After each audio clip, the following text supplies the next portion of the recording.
if Jake gets a Botox treatment wrong, someone's got a droopy eyelid for 3 months. If you burn someone, they can be scarred for life. You can be working for years and years to try and correct that skin. And I guess that's sort of, how this sort of dovetails really nicely with this conversation.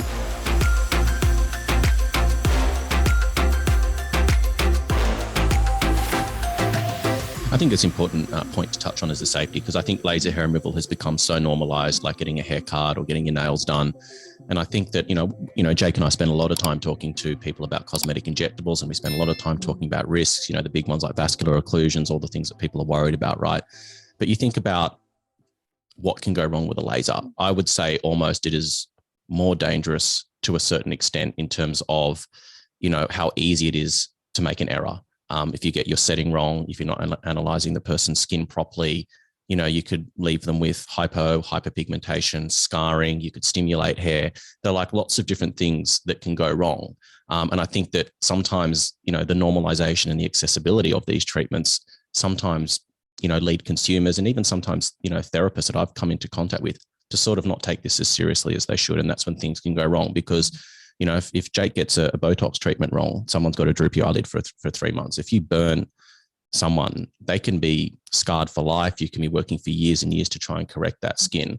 And I guess that's sort of, how this sort of dovetails really nicely into this conversation, Tiarnna, and maybe you can sort of lead into this now is maybe let's just, quickly gloss over how laser hair removal works and I guess the mechanism of action, and then how, for the people that are listening, how do we understand the differences between, the traditional laser application treatments and the way they work? And then I guess leading into your technology, how that works and how, mitigating a lot of these things that can go wrong and taking a lot of user error, because the laser doesn't make mistakes. People make mistakes, right? You put the laser to a certain, joule, wavelength, all that sort of stuff, pulse duration, you set all that and it will do what you tell it to do. But if you get that wrong, that's when things can go sideways really quickly. So do you want to just sort of, discuss that a little bit for us? Absolutely. So laser hair removal works on the principle of selective photothermolysis. And what photothermolysis means is photo is your light. So that's your laser energy. And when it comes into contact with our target, which is the melanin in the hair shaft, it is generated and transformed into heat energy. And this heat energy causes destruction of the stem cells that sit around that hair shaft. Mm-hmm. Because the Soprano that Alma uses as well features 3 wavelengths. We've got a 755, an 810, and a 1064 nanometer. The 1064 nanometer portion of the laser can also penetrate down to the dermal papilla and is absorbed by the oxyhemoglobin. So that is what is also providing the hair follicle with its nourishing blood supply. So it has that dual mechanism of action of being able to destroy the stem cells around the hair follicle and cut off that nourishing blood supply to cause a reduction in hair growth. And that's a fantastic point that you made. People make mistakes, not the device.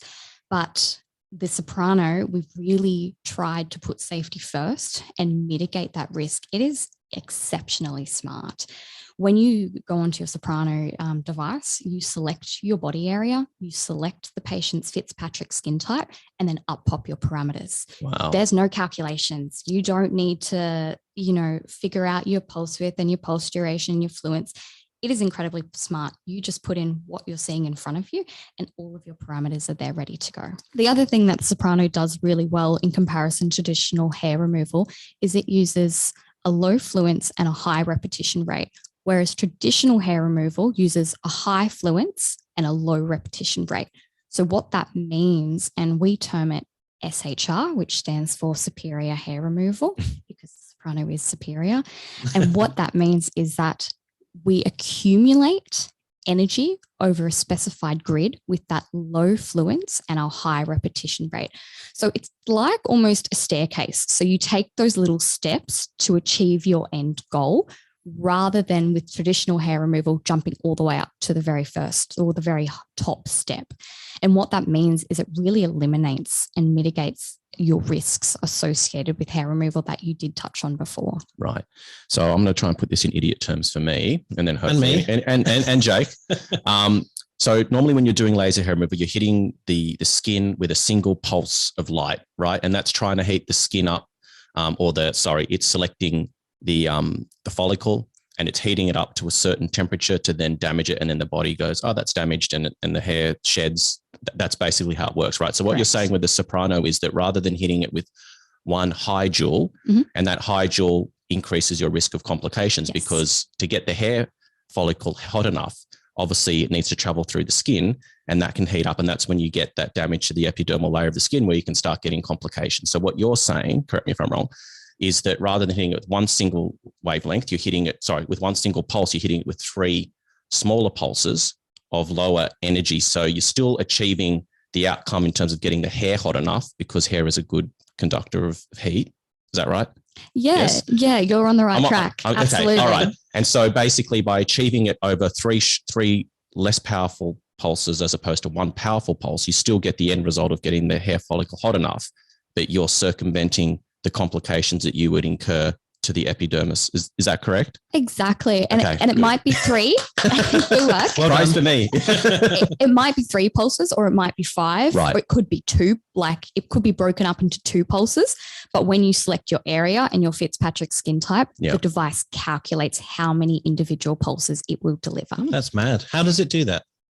Very, very smart. Is there like a camera, or is it a heat temperature? She could tell you, but she'd have to kill you. Yeah. Secrets, yes.